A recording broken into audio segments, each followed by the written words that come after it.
Good morning. How you doing? All right. Hopefully this is working good. I'm beat, guys. It is 3:10 in the morning. What a day! I'm excited. It was a great day. Very eventful day. Had some ups and some downs in the business. But either way, I'm excited. So got started late on this chapter because my computer decided to reset itself at 1 o'clock in the morning. And so I had to do a whole reboot, all kinds of stuff. But today, you guys, is an exciting day because we are in chapter 6. We are reading the 25 biblical laws of success. I don't have my iPad today because it would have taken me another 2 hours to type the notes. So we're just going to go straight from the book. I made some highlights, took some notes, and I'm going to cover chapter 6 with you. So as a quick recap, 25 biblical laws of success. The first 5 belong to part 1. Part 1 is the first 5 chapters. It is the laws concerning wisdom. Chapter 1 was opportunity. Chapter 2 was wisdom. Chapter 3 was vision. Chapter 4 was focus. And chapter 5 was planning. Now we are on part 2 concerning the laws of work. All right, so chapter 6 is the first one. Looks like they're all in 5 chapters for each part. So now part 2. First chapter is chapter 6. It is the law of work, and much like yesterday's chapter, it is loaded. Look at all the notes I'm taking. All right, so I'm gonna just skip through it. I read the chapter already. It was one of my favorite chapters when I first went through this book a few years ago. If you didn't get it, I'm rereading this book. I only got to a certain point, maybe the first fifth of the book or fourth of the book, and I stopped for whatever reason. So we are back in it. I do remember that out of everything that I read, this was my favorite chapter, or at least there were things in this chapter that stood out to me the most, where I was remembering it as I was reading it. I was anticipating the ending, and I remember crying reading parts of this book. Guys, little nugget for you guys as we get into this chapter. Again, a very exciting chapter, the law of work. Look out for the lumberjack story. Very powerful. So, reading. Oh, and this guy is awesome. Every chapter filled with Bible verses on. Again, this is the 25 biblical laws of success. So this is not a Bible teaching, but this is filled with Bible verses to help you improve and to find success, to get better as a person. It's also covering why we're doing what we're doing here. So excited to share that with you guys today. The law of work, again. Okay, we're going to start someday. Proverbs chapter 14, verse 23. All hard work brings a profit, but mere talk leads only to poverty. All right, so did you know the story of the 3 leaves and a frog? So let me paraphrase it. So there's three frogs on a leaf. I read that backwards. There's 3 frogs on a leaf, and it says one of them decided to jump. So after one of them decided to jump, how many frogs are left on that leaf? All right, and so it's a trick question, and I don't know what your answer would be, but the answer is 3. All 3 of them are still on the on the leaf, because just because one decided that it was going to jump, that doesn't necessarily mean it jumped. In fact, the story didn't say that it jumped, and it says the correct answer is 3 because one of them decided to jump, but the riddle doesn't say he jumped at all. Quite often, we are like the frog in that story. We decide to do this or that, but in the end of the day, we do nothing. Oof. All right, so we have a decision to make, some easy, some difficult. Most of the mistakes we make are not due to the wrong decisions that we make, but rather the indecision, omissions, and inaction out of fear that we're going to do something wrong. See, fear is a dangerous thing. It keeps us from opportunity. It keeps us from moving forward. It keeps us from exploring, from seeing what else is out there. from seeing if we might be able to do better in another area, or better in another department, or better with another company, better in a whole nother industry, right? It keeps us from exploring new things and really getting out there and experiencing life. Fear keeps us from all that things, right? So actions, they do involve risks. However, to face those risks, because to face those risks, the biggest failure in life is doing nothing, right? We have to face those risks because the biggest failures in life is to do nothing. The law of work says this, that people who don't take action, don't accomplish anything. Ooh, man. So if you're afraid to make a move, if you're afraid to take some action, you're not going to do anything, right? It says they don't accomplish anything, and their lives become meaningless. All right, this is to help avoid people from living a meaningless life, to have a life that's full of adventure, full of experiences, and from the experience you gain wisdom. Right, and so it says they avoid experiencing pain, but they don't learn, and they don't feel, they don't change, they don't grow, they don't live. They are like slaves who fear freedom. Only those who take risks are free. Right? So actions take two principal forms: study and work. Studying is a form of work because it gives you knowledge and wisdom. As a rule, it takes a long period of time to study, not only to attain know-how, but also to gain positions and a good salary. But when you reach the top, you should never stop studying, right? We read something similar to that in the last chapter. Since the world doesn't stand still and human knowledge grows on a daily basis, you must continually be learners, right? I talked about that the other day. Continually be learners. Therefore, studying is not a part of the process, not only a part of the process, but finding a good job and growing a business. It should also be a part of your daily routine of any professional who wants to keep his position in the marketplace. But studying alone won't solve anything, right? So we have a lot of people who are analysts, and not by trade, but by lifestyle, where they analyze everything, they study everything, but they don't take any action, right? And it says studying alone will not do everything, right? So you have to. It says to say the only place where success comes from. To say that the only place where success comes from before work is in a dictionary. Success. I'm so tongue twisted right now. It's 3 o'clock in the morning, guys. I'm trying to do this as quickly as possible.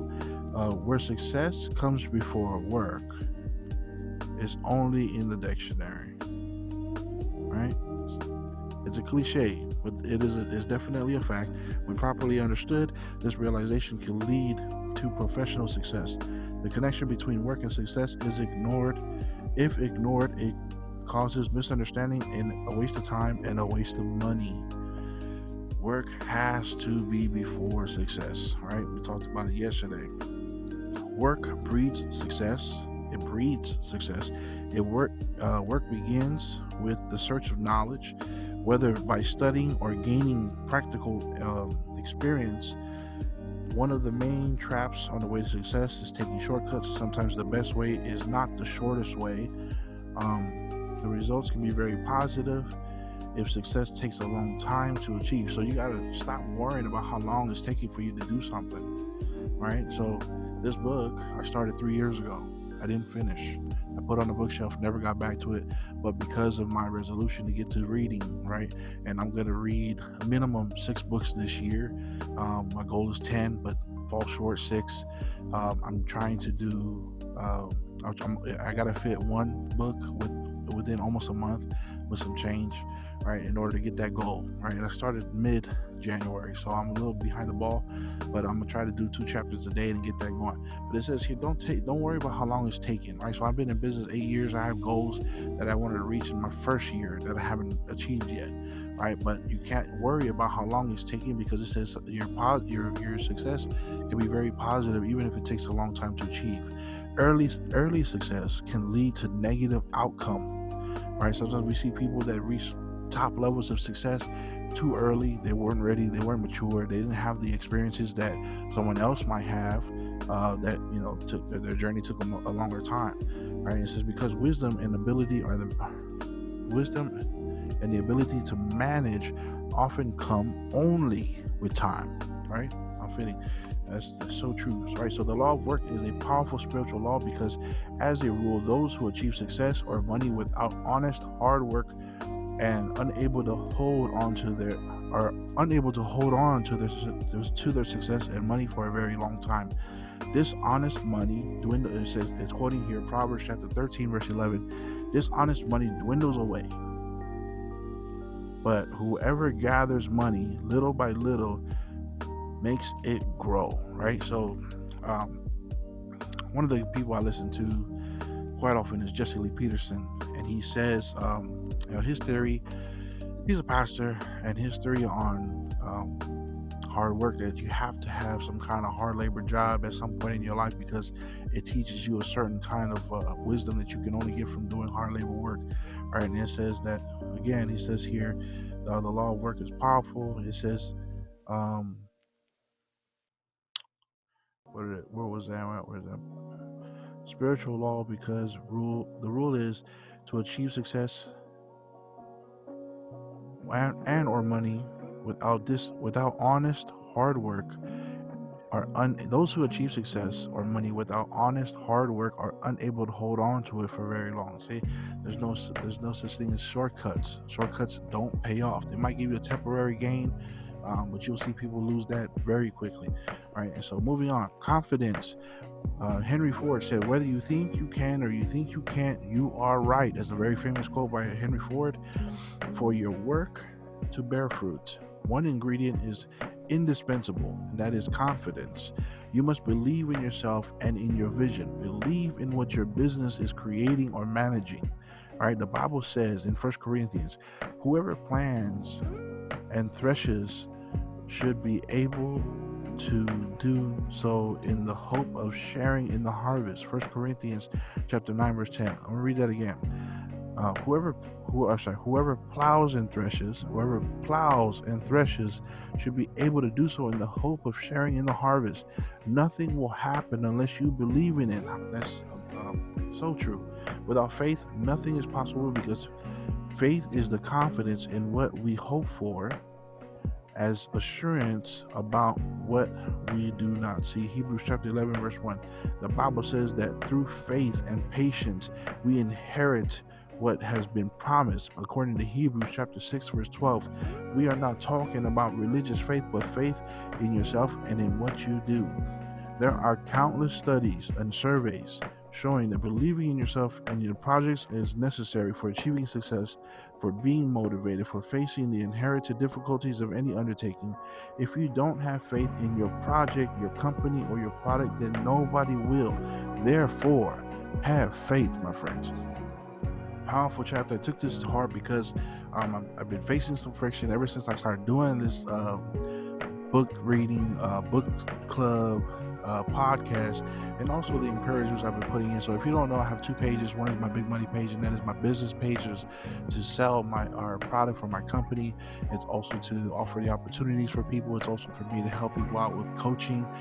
It's also to share positive things, like things that we're reading, anything that builds your mind up, right? That'll help you in building up your mindset, encouraging you, giving you positive affirmations, trying my best to give you a place where you can come and be motivated, be uplifted, right? Be encouraged, right? And also, if you need somebody to talk to, that's my business page. But I also have my personal page, and my personal page, I discuss politics. I discuss truths. I'm a truther out there, and I'm starting to put things out there and share with people what I know, what I believe, and things that I feel that people need to know that they aren't being told, right? But it's my passion to start doing this stuff, right? To making an impact in the community, to talking to people. Someone encouraged me, a pastor who said that, Facebook could be your podium. If you're not on the podium anymore, Facebook could be your podium. You don't need to be in front of a church in order to reach out to people.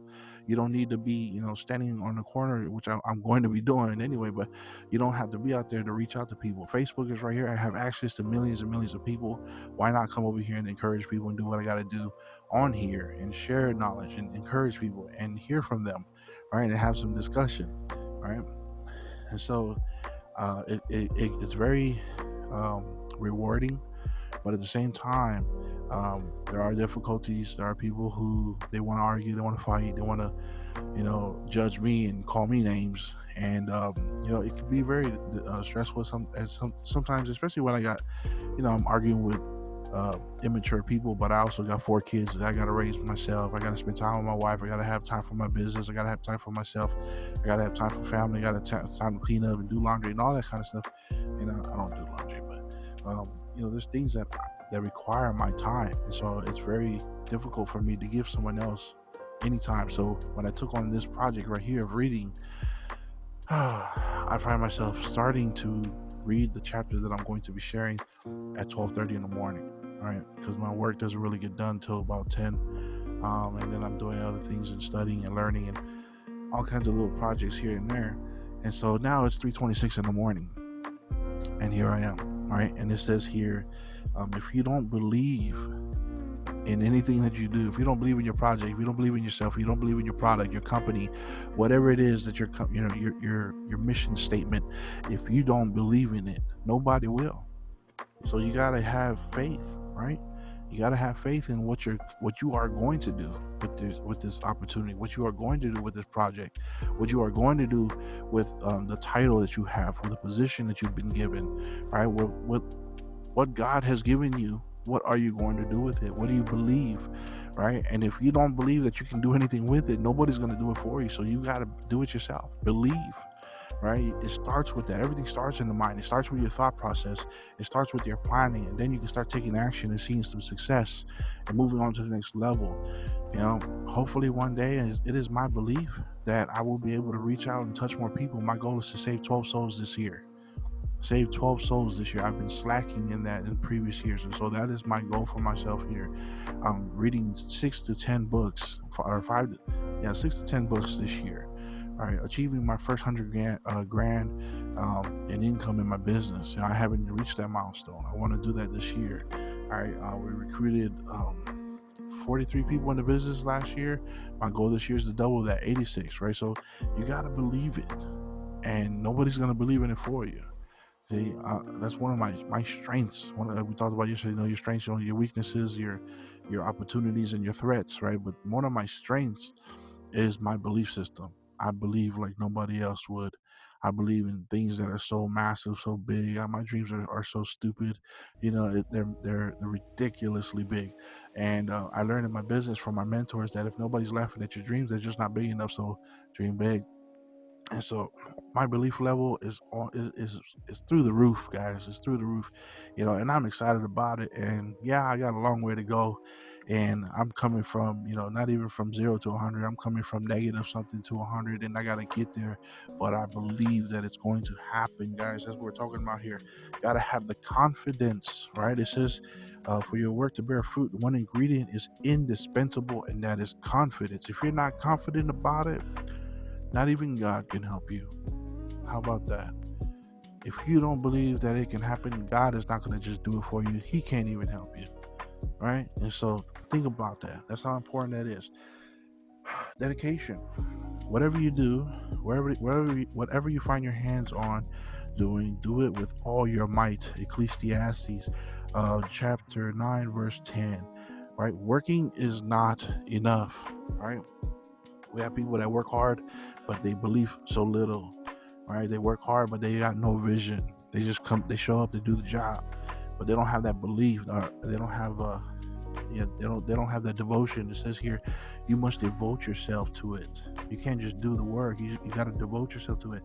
Therefore, There are many companies, employees, and service providers who do not follow this principle, and instead of adopting the habit of doing, they instead adopt the habit of doing as little as possible, therefore rejecting any growth prospects. All right. So when you do the work, do it with true devotion, rather than just keeping up an appearance.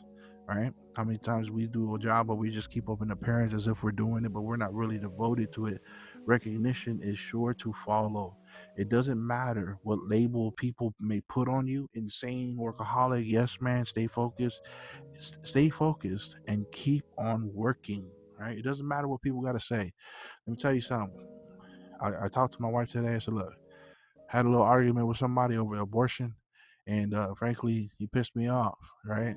Well, he didn't piss me off. I don't really get so upset, but it irked me. Right? It irritated me. Right? It was like like the pebble in the shoe. You know what I'm saying? Like just something small, but it was so irritating. I just couldn't shake it for a while. I was like, this he's an idiot. Right? Talking about you, Chris. Right? And so I said, you know what? I tried to debate with it for a little bit, but here's the thing. If you're open for discussion, you're open-minded, I'll give you the time of day. But if you made up your mind and nobody's gonna change your mind, I ain't giving you a second. No, that's over. If I argue with a fool, it makes me a fool, and so that's that, right? And it says here, don't worry about the titles that they're gonna give you, the names they're gonna label you: insane, workaholic, yes man. It just says stay focused and keep on working.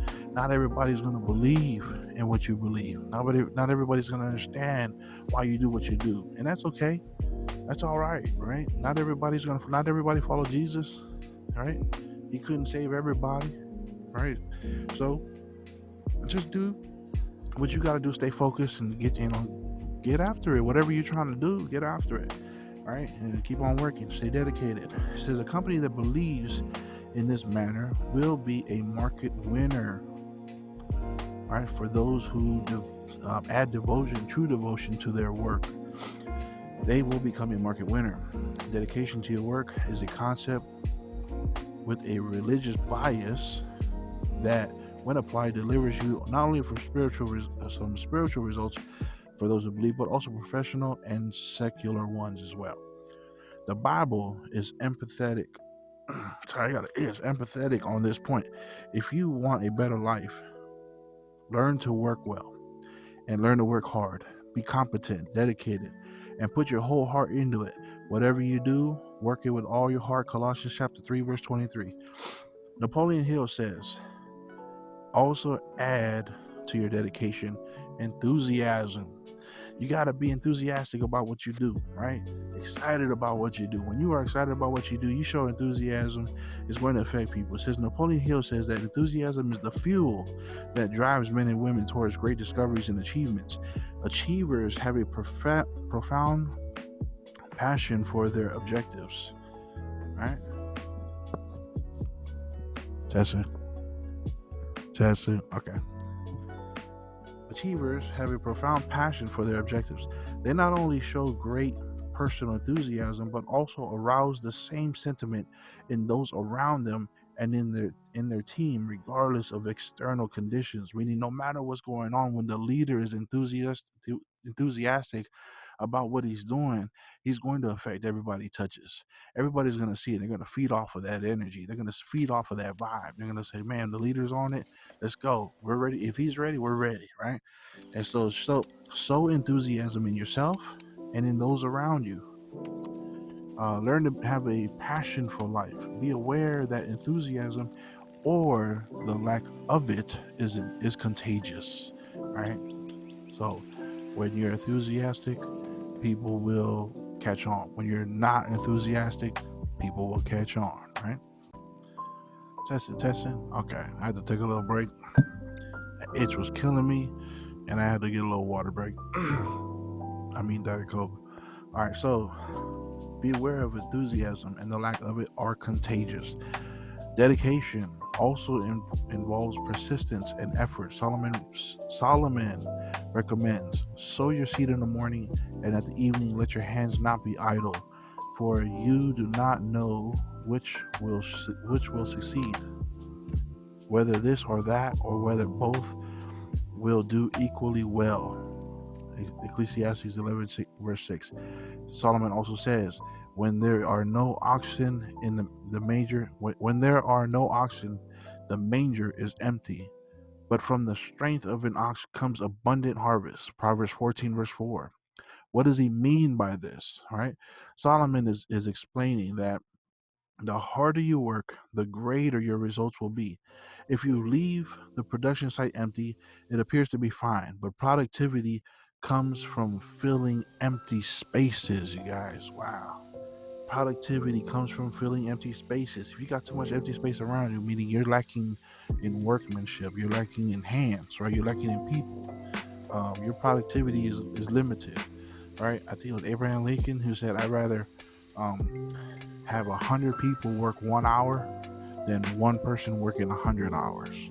Right? You get a lot more done in a short amount of time. It says, that's huge though. It says productivity comes from filling empty spaces. Those of you who run a church, right? The empty spaces in your church, that shows a lack of productivity. Fill those spaces, and your church will be very productive, and your church will be more powerful, more hands, right?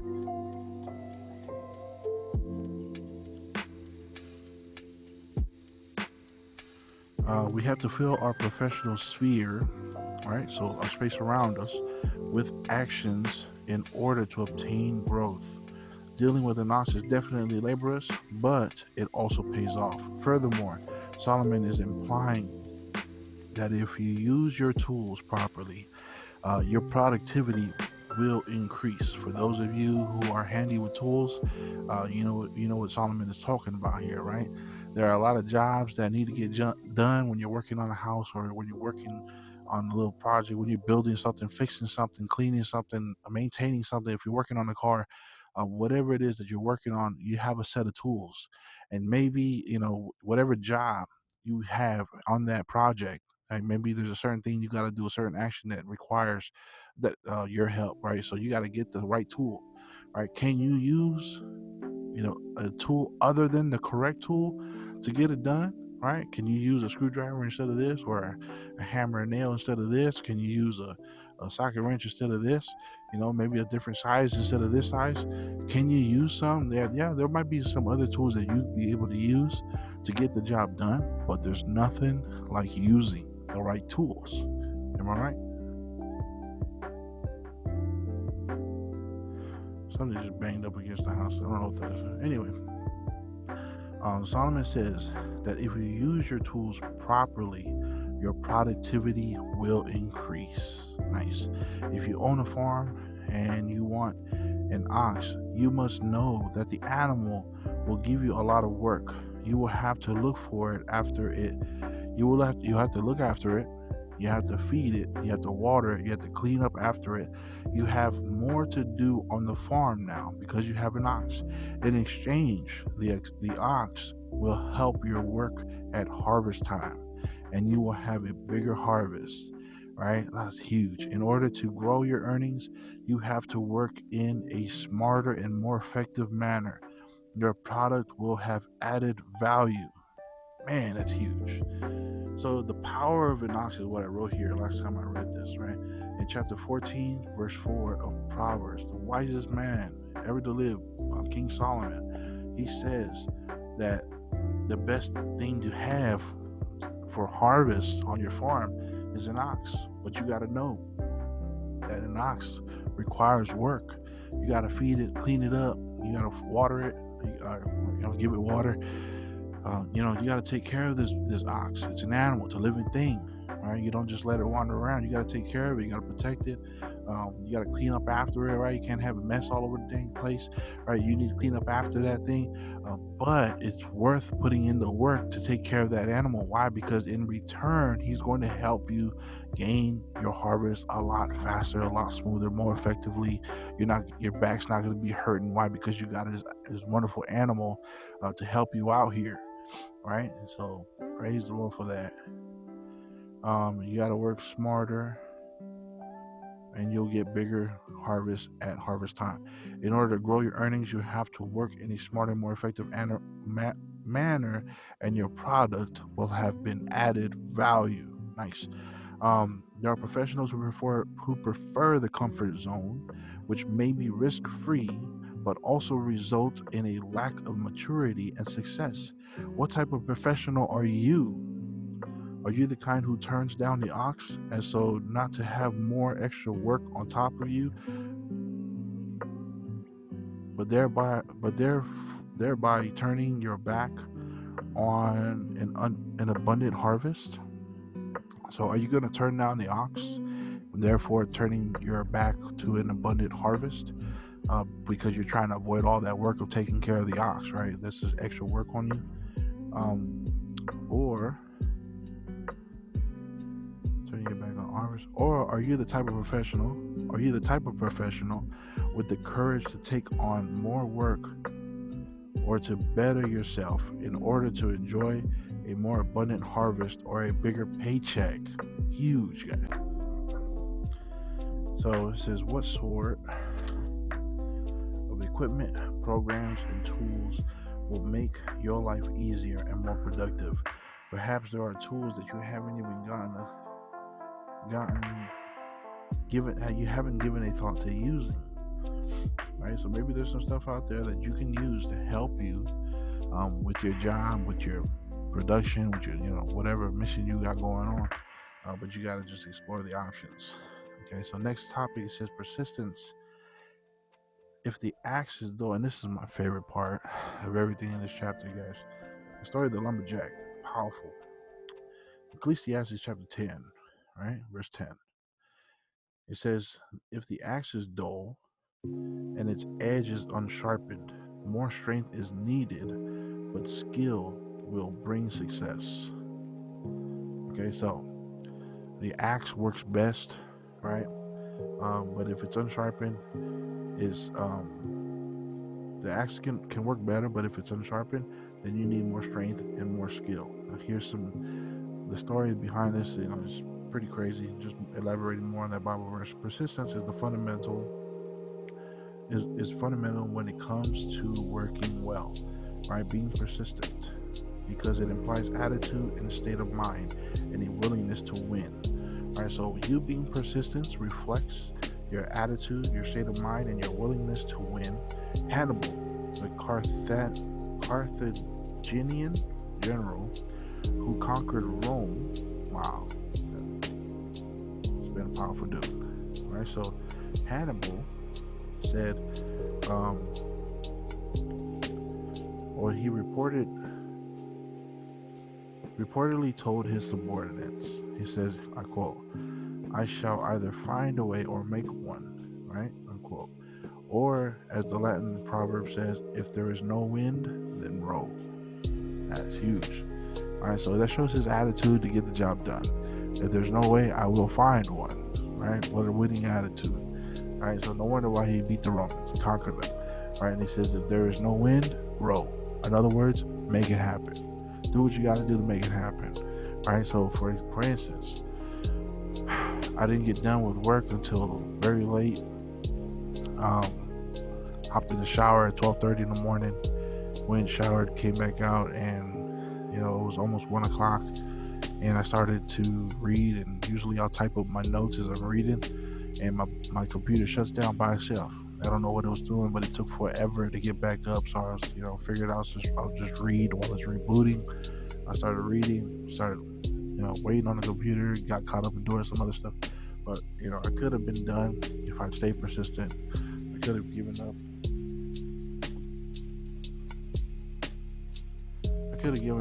And said, you know what?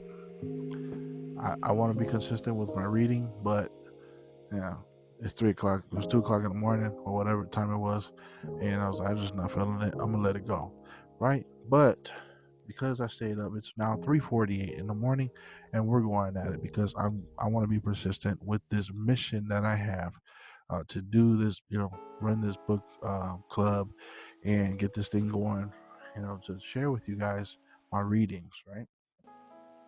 And it's because I have the willingness to get it done. This is my state of mind to get this thing done, to reach my goals. And that is my attitude. All right. That's the attitude I have. Right. And so I want to win in this area. There's a lot of areas where I'm not winning, but I want to win in this area, because if I can win in this area, I can win in others. Right. And I can use that hype that I get from that achievement and move on to the next level. Right. But it says, um, Ecclesiastes chapter 10 verse 10 is telling us that if your axe is blunt, you can either sharpen it or hit harder. That's huge. If your axe is blunt, you can either sharpen it or hit harder, guys. Now, see, here's the thing. Most people hit harder, right? They're trained. They were taught that when things go bad, hit harder, go at it harder, grind harder, get up earlier, focus on what you're doing, eliminate distractions, just do it again and again, get harder, do it harder, be harder, all that stuff, right? And it says here, it's telling us that when your axe is blunt, you can either sharpen it or hit harder. One way or another, you will cut down the tree. So both ways work. It's not saying that one is not going to work. Sharpening your axe and working harder, both are different methods of going at it, both different ideas of how to tackle the situation, but both will work. The tree will get cut down. It says, but if your axe isn't working, if what you are doing is not getting results, then you have two choices: either try harder or get sharper. If you are failing a test or unable to make a sale, maybe you are striking too hard and exhausting yourself. All right, so I can attest to that. Today we made a sale in our business, but again, as I shared the other day, there's been a lot of things that I've been involving myself with, and it has drawn my attention and taken my time away from business. And so it is now the 26th, and I finally make a sale in my business. That shouldn't happen. It should, first sale should happen within the first amount of days. I'm just being very transparent with you right now. But that's what happened this month, right? And it happens sometimes. Sometimes there's nothing. Some months are great. Sometimes, it's not so great. But I'm just trying to make sure cats don't come in. I got the door wide open at 3:51 in the morning. Yep. But our trainers taught us, like, you don't ever want that kind of business where you're chasing sales. You don't want to be a salesman forever. You want to have business come to you. You want to be able to network and have business come to you. You want to be able to plant seeds, have business come to you. You want people calling you, asking you for your product or your service or whatever it is that you're offering, right? And you don't want a business where you chase sales. Chasing sales sucks. I don't care what business you're in. And you don't, even if it's exciting, you're making money, you get a nice little paycheck and commission on top of that, whatever it is that you get. When you're 40, 50, 60 years old, like, man, the hell I did with my life. I wasted my time. I should have done something else, right? I wasted my time. I should have did things differently. So it says here, you can either try harder or get sharper, right? If you fail the test and you're unable to make a sale, maybe you are striking too hard, right? You're exhausting yourself. A lot of people quit my business because they spend their life, they spend their time chasing after sales. How long you want to be doing that, man? You see those people in the car lot when you pull up to a car dealership, you got all those people standing under a hut, and then they're all taking turns. I'll get the next customer, then you, then you, then you, then you, right? And they're just sitting there waiting, right, to make a sale. I was like, man, these guys are fools. Even if they make a car sale every day, even if they do well like that, they're fools. Who's really making money? The person who hired them. You know what I'm saying? Like, I'd rather be the guy who hired them. I'm over here chilling on the beach while my people over there selling cars, standing under this little hut in my parking lot, overselling these cars for way above their value. Fools, right? And so they're trying hard to make a sale every day. They don't make a sale every day, right? But they try hard to make these sales, and they're striking hard with a blunt axe, right? But what it's saying here, To sharpen your axe is a more clever way than striking harder. This can be better understood with the tale of the young lumberjack who wanted to break the record of 72 trees felled in one day, guys. I love this story right here. I'm gonna close this door. It is cold today, guys. Ugh. All right, so one of my favorite stories is this story of the young lumberjack. So he wanted to break the world record. 72 trees felled in one day. On the first day, he managed to cut down.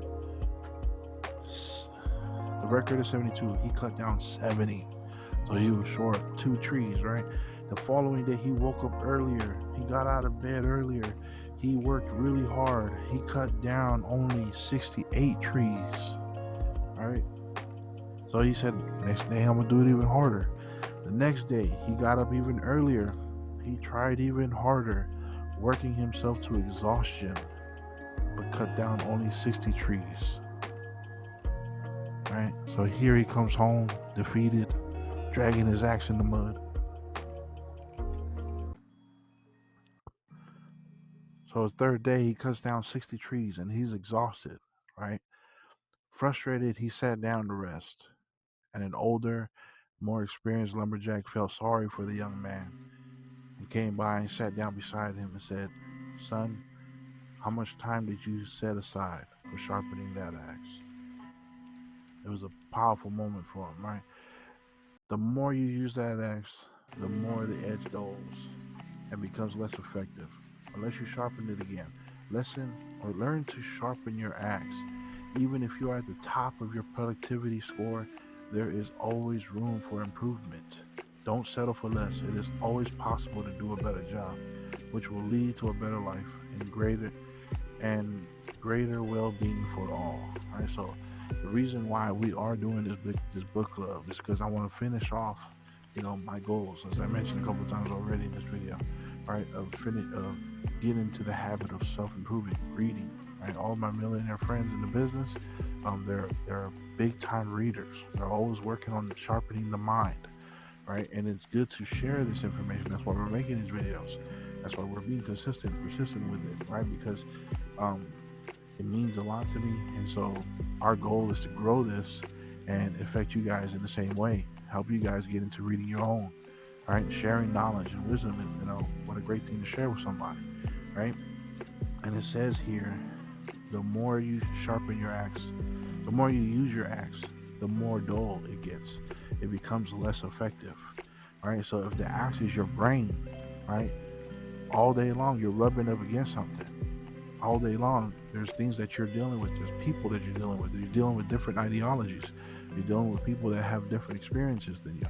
You're dealing with people that have different. They think about things different. They have different allegiances, maybe different religions, maybe different political views. All right, so you're going to be dealing with people like this all day long. Especially if you put yourself out there with social media, and that's like, a boosted version of reality. You're going to be dealing with a lot of people a lot faster. But every time you do that, your brain, which is your blade on this axe, right, it becomes dull, right? Because you're using it. You're rubbing up against something. The book of Proverbs also talks about the axe, right? And so it says, iron sharpens iron, so does man sharpen the countenance of his brother. And so it's very important to know that who you're rubbing up against, right? So to sharpen a blade, you rub it up against another blade. Iron sharpens iron. In the same way, if you're rubbing it up against clay, dirt, mud, whatever, right, it's going to make that blade dull eventually. So it says here, to be more effective, you have to keep sharpening your blade, keep sharpening your axe. All right. It says the more you use it, meaning the more you're dealing with other people, the more dull it becomes unless you sharpen it again. Learn to sharpen your axe, even if you're at the top of your productivity score. So it doesn't matter what level you are in your business or in your career, your company. If you're at the top of the ladder, the middle of the ladder, wherever you're at, you got to keep it sharp, even if you're at the top.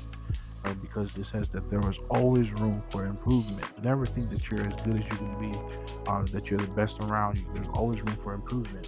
None of us are perfect, right? And so it says it's always possible to do a better job with that kind of mentality, man. That's awesome. That's the winning mentality right there. You have the choice. Opt if you have the choice. Opt for sharpening your axe. Get better. Get education. Gain some knowledge. Gain some wisdom. Ask from somebody. Learn from somebody. Get a mentor. If you lack the proper condition, if you don't have those options, right, then or the proper tools, then the best scenario is to work harder, putting in more effort and energy. Just know that it's going to cost you effort and energy. Many people complain as they do their job, but um, many people complain that they do their job well, but get no recognition. Their bosses don't value them. Others make fun of them, who stand in their way professionally. That was what happened to Rubens, as we will read all in his own words. And I'll paraphrase this for you. So, pretty much, he said that he spent his first 11 years of school in public school. And then when it came to his senior year, his oldest brother decided to pay for his way to go to a private school. So, a brand new school for the last year of his high school. And he was teased, he was made fun of, he was called names, he was picked on, he was bullied. But through it all, he became very top of his class. He graduated. He went on to military school, and there he did very well. He excelled there, but he was still bullied, right? Even though he grew up in the ranks, then he went on to becoming a great an analyst, right? Um, let's see. In the Brazilian army, he was based in the state of Acre. Grew to the tops of ranks in the army. Then he got out and became an analyst for the Federal Bank of Brazil, the central bank in Brazil, right? And so he was a public servant, right? But one was he had to pass these public examinations. He did it with flying colors, even though he had to take care of health issues with his wife and kids, and they were all, facing some kind of dilemma. I guess they had a health issue out there, but still, he studied, he worked hard, and he passed his test. He got his PhD, and he started working as an analyst. Um, and most of the time was criticized by his thesis, but his thesis that he wrote, even though wrote unrelated to his day-to-day work, had become had over had become. Oh, he got an award from the Brazilian government, and it was shared not just in his country but abroad. All right, so many achievements from this young man. Even though everywhere he went, he was bullied, and he felt a lot of people were against him, but it was just always an uphill battle. People did not have faith in me, but I had faith in myself, and I kept moving forward. When someone tried to discredit me, I responded with hard work and attention to details, keeping mistakes to a minimum. I never ceased to help those around me, and even the ones who didn't believe in my dreams. I knew that one day my time would come. I put my faith in God. But I had to overcome the obstacles of lack of credit, disrespect, humiliation, persecution, lack of prestige, and poverty. That's the reason why I believe that there is no victory for those who give up. Only those who persevere will succeed in life. It's huge. So his life was just a series of obstacles, right? But he said nothing will come to anybody who gives up. When the path is unknown, persistence is much more important than intelligence. That's awesome. So, you might not be the smartest one around or have the most information stored in your brain, but if you are persistent and hardworking, you never give up. Pretty much saying you will be the one who's successful here. Details of his life story, the hope, the faith, and the measures he took to overcome his challenges can be found in his biography, right? So you're big when someone writes a biography on you. In order to succeed, he would have done it all over again. Right, so he doesn't complain. Rubens lived by Colossians 3 verse 23. Whatever you do, work it with all your heart. A piece of advice we should all follow in our professional lives as much as in our personal ones. There is a line that became popular in Brazil from the Brazilian movie Elite Squad, which portrays the special operations unit of Rio de Janeiro's police. If you can't handle it, bail out. The unit also has an interesting expression repeated over and over again to those who complain about the tough training. You knew it was hell, but you came because you wanted to. Professional success is sort of like that. It is hard, and at times we may even want to bail out, but those who stay and fight are the ones who make their dreams come true. Right? So that's huge, because we're in a time right now where people are constantly complaining, whining, being a victim. They got the victim mentality. It doesn't matter how good things might be. There's always something to complain about. You never want to be around something like that. One of my leaders, my coaches, his name's Hector Lamar. He said that kind of attitude, it's like the grossest thing ever. Right? The grossest thing is a bad attitude, negative attitude, always whining, always complaining about something. Jesse Lee Peterson talks about how men today are in a fallen state. Right? They're a bunch of whiners. They're not the kind of, they don't have it in them to just persevere, be persistent, give up, and put in all the work that they can, do the best they can at it, and make the best of it. All right, so they lack that today. There's always a bunch of complaining and whining. Matthew chapter 7 verse 8 says, "For everyone who asks receives, the one who seeks finds, and the one who knocks, the door will be open." That is perseverance. If you can't sharpen the axe, then strike harder until the wood is cut. And we finish it off with a quote from William Arthur Ward: "The pessimist complains about the wind. The optimist hopes it will change. And the realist sets his sail." That's huge. The pessimist complains about the wind. The optimist hopes that it will change. And the realist sets his sail. All right, so can't complain. Whatever hand you were dealt, you got to learn to make the best of it. You got to work through it. All right, to tie it in with everything else that we read in this book so far, opportunities come to everybody. Right, it's up to you to take the right chances, to nurture those seeds and you will reap what you sow. All right, so if you are given an opportunity, it's up to you, man. Perspective goes a long way, right? And so there's a lot of people that see life differently than others, and it comes down to their perspective. Perspective means a lot. If you want a better life, fix your perspective.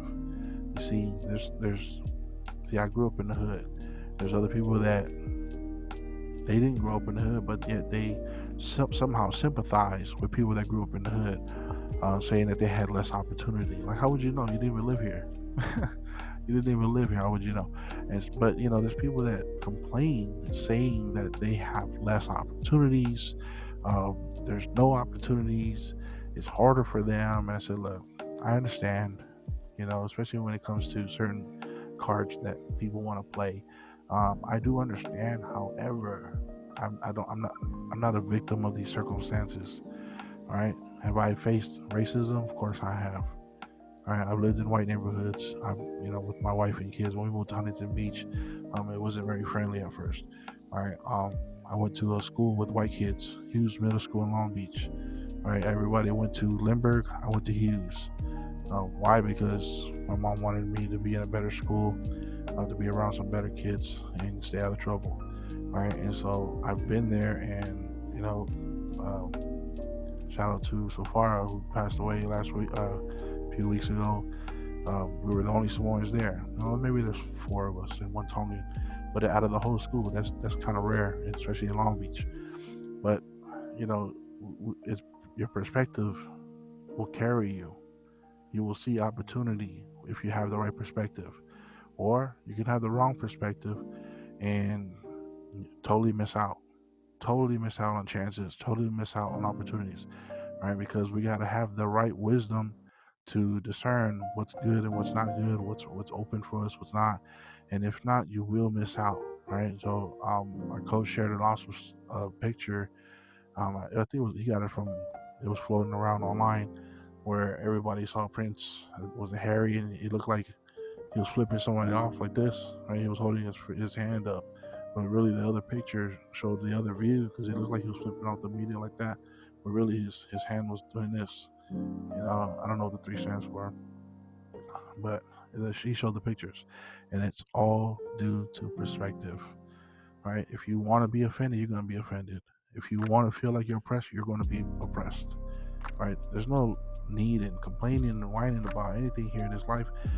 You have an opportunity to get yourself up out of it. That's the beauty of life. You have the chance to work out of it. You have the chance to work into a better position yourself into a better place, right? Sharpen your axe.